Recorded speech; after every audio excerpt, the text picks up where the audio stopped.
નમસ્કાર, અમારી news channel news for Kathiawad ને લાઈક કરો, શેર કરો અને સબસ્ક્રાઇબ કરો. News for Kathiawad. નમસ્કાર.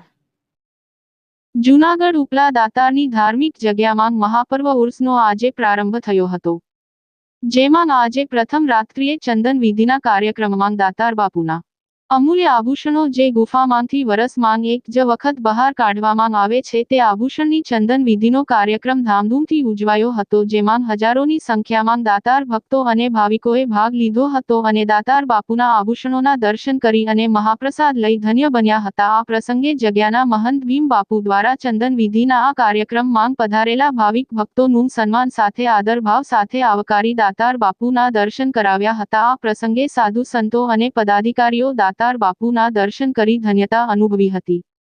બાઈટ દાતાર મહંત ભીમ બાપુ.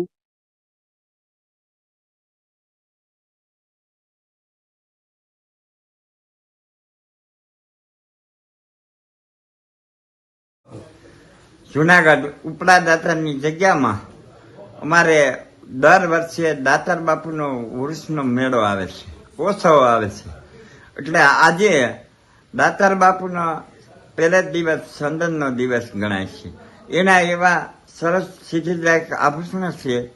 એની આજે જે કાંઈ અભિષેક વિધિ થાય છે અને ચંદન, ગુલાજર, ગંગાજર, કેસર, કસ્તુરી એ બધું મિલાવી અને એની પૂજા થાય છે. અને બધાય ભાવિકો, સેવકો બધા ખૂબ ઉમટી પડે છે. એ બધા ખૂબ દર્શન કરે છે અને ધન્ય બને છે અને બધા મહાપ્રસાદ લે છે. અને અમારે ગુરુવારે પછી દીપમાળા રાત્રે સાંજે 8 થી 10, 11, 12 વાગ્યા લગીની દીપમાળા હોય.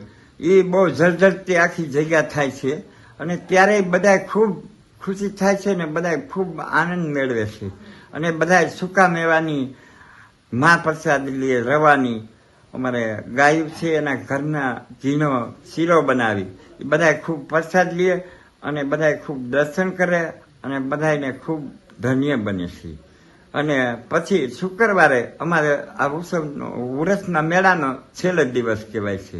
પછી બધા ખૂબ ખૂબ આનંદથી રહ્યા હોય અને બધા વિદાય લે છે અને બધા આનંદથી ખૂબ ધન્ય બને છે. જય દાતાર.